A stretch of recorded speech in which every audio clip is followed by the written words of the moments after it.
You've probably heard about the Israeli strikes on the World Central Kitchen vehicles in Gaza, killing 7 aid workers. This is how Israeli Telegram users reacted. In a Morning Post, the killed Polish aid worker is compared to Adolf Hitler.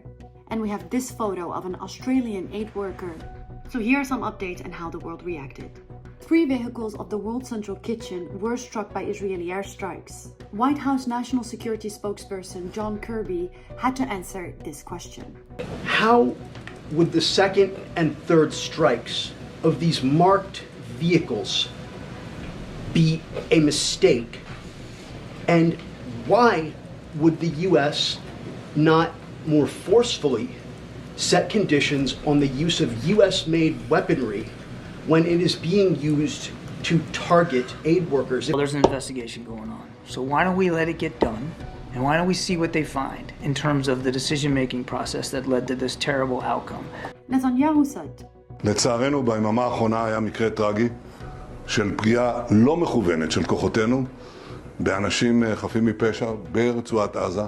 זה קורה במלחמה, אנחנו בודקים את זה עד תום. An investigation by Al Jazeera Senate Verification Agency found that the Israeli strikes that killed 7 aid workers were intentional. The report was based on open source information, witness testimonies, and images from the site through which the network constructed a chronological and geographical timeline. And this resulted in aid ships are now being turned around, still carrying aid. 240 tons of undelivered aid is now heading back to Cyprus. And now future aid deliveries to Gaza are uncertain. In January, many Western countries stopped their funding to the United Nations Agency for Palestinian Refugees, or UNRWA, after Israel announced that 12 UNRWA staff were involved in the 7th of October attacks. UN investigators have not received any evidence from Israel to support these claims as of 14th of March, and Israel has not responded to the reports that UNRWA staff were tortured by them to coerce confession. A final report is expected to be completed by late April 2024, and this will be made public. Last month, documents revealed a pattern of Israeli harassment of mainly UNRWA workers in occupied West Bank. More than 196 aid workers, mainly Palestinians, have been killed in Gaza since October.